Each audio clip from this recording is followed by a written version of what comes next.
My next guest was one of the big winners last weekend at UFC 310. A little bit of deja vu getting another submission win over Clay Guida. It's Chase Hooper back here on the program. Chase, how you doing, man?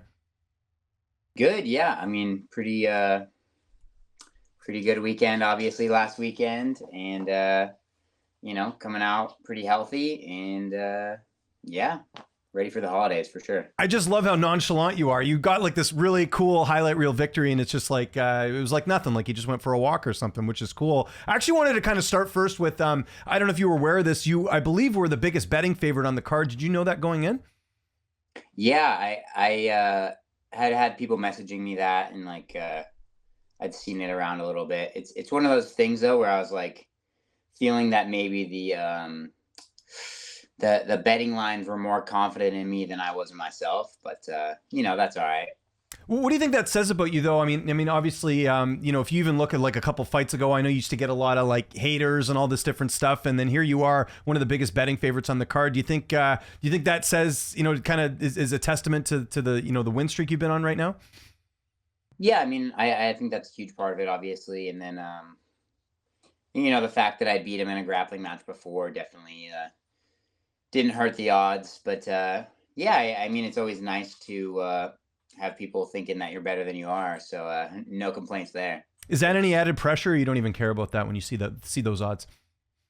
No, not really. I mean, not any more pressure than me not wanting to get beat up to begin with anyways. So now, I'm not a fortune teller, but I imagine the fight kind of played out like you thought it would, or was there any surprises in the fight? honestly, I was expecting more resistance on like the counter wrestling. I'd felt him in the grappling match a little bit, but I thought his wrestling would be a little more on point, and I'd have a harder time getting him down than I did, because I think I hit like 3 or 4 different takedowns, and all pretty easily. So I was kind of surprised in that, I would say, more than anything. Yeah. Now, how did you celebrate? Because one of the good things with your fight was that it was earlier in the night, so I'm sure you got to enjoy yourself a little bit. What'd you get up to? We actually were all gonna go out to dinner at there's like an Irish place at New York that's pretty good. Yeah, I've been there. New York, by the way, so many good restaurants there. It's awesome. Oh, for sure. I've been there once myself, like just solo before, and I tested the waters. It's pretty good, but they couldn't get us in for like an hour and a half, and then pretty much same story at all the other restaurants. We didn't get any reservations. That was kind of on us, but it's hard to plan around. You don't really know how that's gonna work out, but we ended up kind of getting some pizza from just around one of the smaller little shops.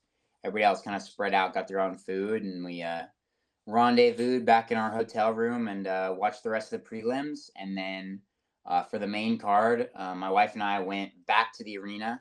I got to do some work with Fight Pass, doing their little watch along thing, and yeah, had a great time. Got to watch some of those fights from inside the arena, and yeah, it's cool to be back in there after. We usually don't get to get back to the fights after, so yeah. And look how humble you are. You could have pulled I just fought on the UFC card. I'm a UFC fighter. Get me a table. But you decided to go elsewhere. So that's good. The fame hasn't gotten to you, Chase. I didn't know we could do that. You just got to show them you just show them on social media. Look, I just did this, across the street here. Maybe you can get me a table or something. So. Fair enough. I'll give that a shot next time. We'll see how it goes. Did you go to the slice pizza place at New York? I'm assuming, because I don't think there's more than one pizza place, is there? Because they got good pizza there. Yeah, it was the one. It's like a little in the little area that looks like a little city block. Yeah, it's probably the only one. I love that pizza there. It's really good. I've had it a bunch of times. It's pretty good, and not too bad, not too expensive. I mean, yeah, not great prices anywhere in Vegas, but at least on the Strip. But yeah. Well, hey, listen, you can afford it, Chase. You got that bonus for the submission. How cool is that? I'm assuming you were expecting that, or were you kind of? I'm sure it's one of those weird things too, where you're watching the fights and you're like, man, I hope no one gets another finish. I got to get that bonus. Yeah, I mean, it's one of those things where I was like, I'm second fight on the card. I'm not really expecting a bonus. The thing is that I've had so now 7 wins in UFC, but 6 finishes, and I'd only had the bonus one time before that, so. I really wasn't expecting much of a bonus, especially on such a stacked card and being the second fight of the night. But yeah, no, thankfully it worked out that way. And yeah, I mean, we'll see. Try not to waste the money. We're going to figure out what to do with it. I don't know. Probably a lot of it's going to go to taxes, but that's the business. Yeah, no, that's smart. Don't want to waste it. And then the Fight Pass thing, was that set up before the fight for you to do the watch along, or was that something on the spot where they're like, hey, since you finished so early, you want to come do this? Yeah, so they mentioned they're like, since you're fighting so early, if you we'd actually talked about it in New York when I was doing the watch along for the previous Oh, pay-per-view. cool. Okay, yeah. They're like, hey, if everything goes well and you win your fight, like, would you want to hop on for the watch along after? They're like, you didn't have to stay the whole time, but just pop in. And I was like, that seems like a good time. I like hanging out with those guys and getting to watch those fights in person. So yeah, we made it work.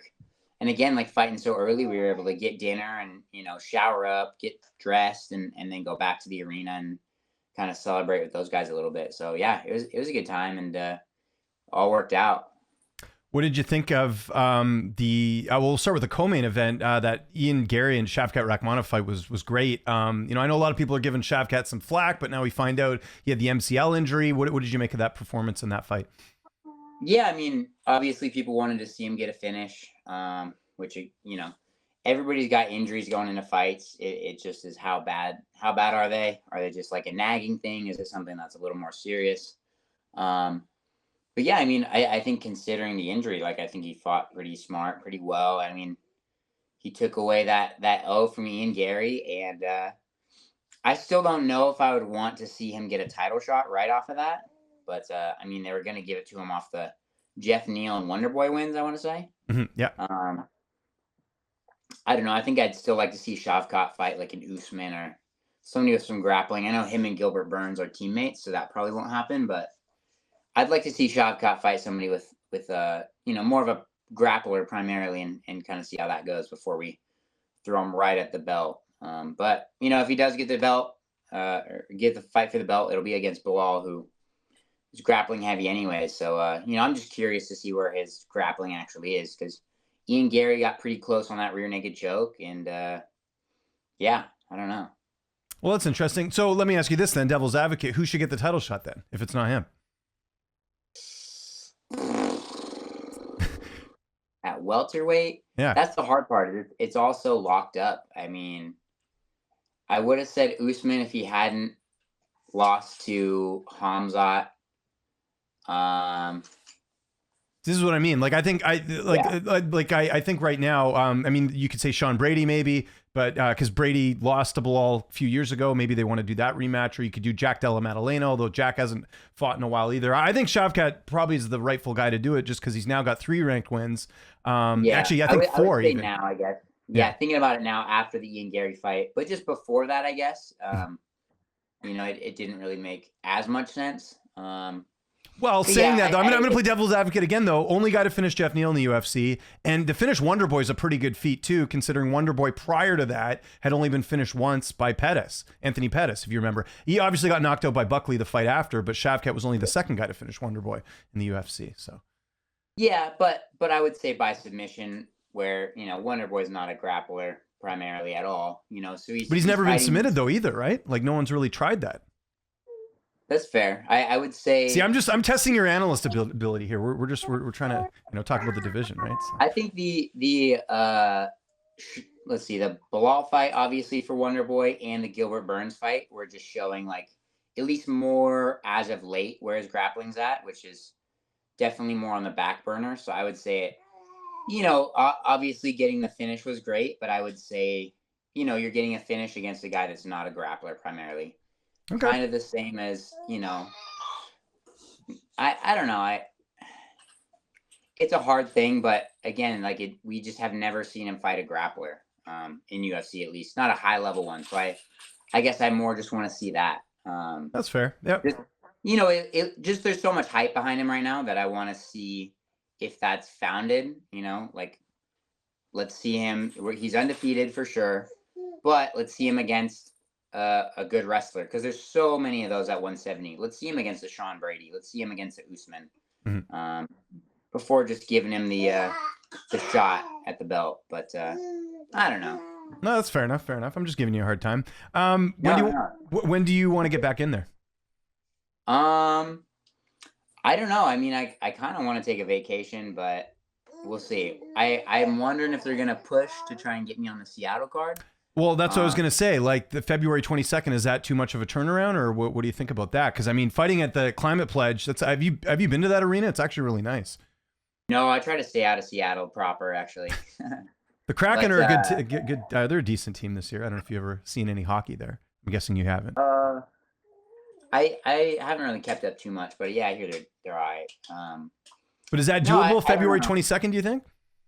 I actually was talking to like Brian Battle, and I think he was saying his weight miss issue, he attributed that more to just doing it too quick of a back-to-back, like too quick of a return back to the weight cut. And you're not like really giving your body that time to readjust and like have your hormones go back to normal. So I don't really know how feasible it is as far as that goes, because I'm definitely not trying to give up any of my money just to fight, closer to home. It's still like an hour away, so I'd end up staying in probably whatever the host hotel is. I wouldn't want to just keep driving out there all week. Okay. So it's one of those things where I think a lot of people would like to see me on there, but those people aren't necessarily the ones that make the decisions. Yeah, I don't know. No, I get it. I mean, listen, you're at the point in your career where you got to make the right decisions. It would be great for you to fight in Seattle. You'd have a lot of people coming out, but if you need more time, let me ask you this then. There's the pay-per-view in March in Vegas. Would that be better? Is that more time off, or are you looking even further ahead as far as fighting after that? I mean, that would probably be the earliest I would say would be March, but okay. Then I get wouldn't have to start dieting, wouldn't have to start, trying to look back at that until January, instead of, having another week or two and then having to jump back into a diet or at least, fight camp. There's like some nagging stuff. Like I mentioned, like everybody has something going into a fight and you need a little bit of time after to just let that heal. Just because, trying to train so hard, in a calorie deficit is definitely not good for your body. But I don't know. We'll see. I imagine they're going to either try and book me for Seattle, or they're probably going to book me, April, May, June, like they have been, which I'm not opposed to. It'd be nice to have, all of January off. Then we could, actually maybe go on a vacation for once instead of just in this rat wheel, so to speak, like keep fighting and stuff. I get it for sure. So I'm going away in a few weeks because I don't know how the weather is out where you are, but because we're not that far apart. It's getting a little frosty here. I actually had to scrape my windshield this morning. So yeah, it's definitely cold up here. I kind of want a week in Mexico or something. That's what I'm doing. I'm going in 2 or 3 weeks. I think I'm going to Mexico. So definitely getting out of this one. Yeah, we're going to Cancun. I'm taking my whole family. So it's going to be Cancun's nice. It's got that Gulf water. Oh yeah, I've been there before. My kids they don't. I mean, it's expensive. Trust me, when you have more kids, you're not going to be going on as many vacations because it adds up, man. It's really expensive. But no, that's a topic for another day. Who do you want to fight next? Is there anyone do you want another veteran, or do you want to fight someone? Do you want a ranked opponent? Like, what would sort of be ideal for you if you could pick your next opponent? I would say we're definitely not trying to rush into the rankings too much. I'm still 25, and it's one of those things where it's going to be hard to go back after you do get that number next to your name. It's hard to start fighting back down. Just the way that UFC likes to book things. So I'm really just wanting to make sure that I'm, ready to take that step up and that we're not going to be going back at all. I got a name for you. I'm gonna throw it out here. You let me know if you think this is a good matchup. And I'm not a matchmaker, obviously. I'm a guy behind the camera. What about Bobby Green? Kind of fits the mold of who you just fought. You fought Clay Guida. Green was in the rankings, but he's out. Lost to Paddy Pimblett, a guy I know you want to fight. Would that make sense to you? Yeah, I think that would be a good one. I think especially after, honestly, watching Bobby Green versus Paddy, he kind of made a weird move deciding to grapple. And you're a submission guy, right? Maybe you could do the same thing, right? So. Yeah, for sure. And no, I think that was actually one of the names that we discussed, my coach and I, as far as, a guy that makes sense. A guy with, some name recognition that's been in the company for a while that I think is, beatable as far as the grappling goes. But he's also kind of like Clay, but in his own way. He's got like sort of an unconventional striking style. But yeah, I wouldn't mind that matchup at all. We'll see what UFC thinks. I want my 10% if that happens, Chase. Thanks so much for doing this. Happy holidays. Anything you want to plug before we get out of here? I'll give you the last word. No, I mean, thanks for having me. enjoy that trip to Mexico, and yeah, hopefully we'll get the next fight figured out here soon, and get back to talking to you again. For sure.